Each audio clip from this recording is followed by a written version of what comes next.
রোজা রাখার সময় আপনার শরীরে এমন কিছু ঘটে যা বিজ্ঞানীরাও অবাক, কিন্তু ৯৯% মুসলিম এই রহস্য জানে না।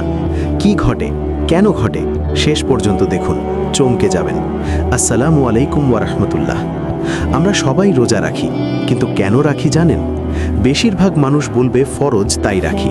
ঠিক আছে, কিন্তু আল্লাহ তাআলা কেন রোজা ফরজ করলেন? এর পেছনে কি রহস্য?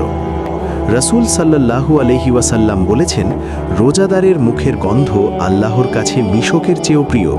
মানে ক্ষুধার্ত মুখের দুর্গন্ধ আল্লাহর কাছে সুগন্ধ। কেন? কারণ এটা তার ইবাদতের চিহ্ন। কিন্তু আসল রহস্য এখানে নয়। আসল রহস্য হলো, রোজা রাখলে আপনার শরীরের প্রতিটা কোষ পরিষ্কার হতে শুরু করে। হ্যাঁ, আপনার রক্ত পরিষ্কার হয়, মগজ পরিষ্কার হয়, পেট পরিষ্কার হয়।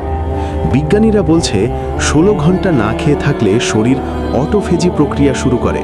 মানে শরীর নিজে নিজে খারাপ কোষ খেয়ে ফেলে, নতুন সুস্থ কোষ তৈরি করে, ক্যান্সার কোষ মারা যায়। আর আল্লাহ তাআলা ১৪০০ বছর আগেই বলে দিয়েছেন, রোজা তোমাদের জন্য ভালো। সুবহানাল্লাহ। কিন্তু রহস্য এখানেই শেষ নয়। হাদিসে এসেছে, যখন কোনো মুসলিম রোজা রাখে তখন জান্নাতের একটা বিশেষ দরজা খোলা হয়, যার নাম রাইয়ান। শুধু রোজাদাররা সেই দরজা দিয়ে জান্নাতে প্রবেশ করবে। এছাড়া রোজার আরেকটি গোপন রহস্য, রোজা রাখলে শয়তান দুর্বল হয়ে যায়, কারণ শয়তান মানুষের রক্তে চলাচল করে, আর রোজা রাখলে রক্ত চলাচল কমে যায়, শয়তান আর ক্ষতি করতে পারে না।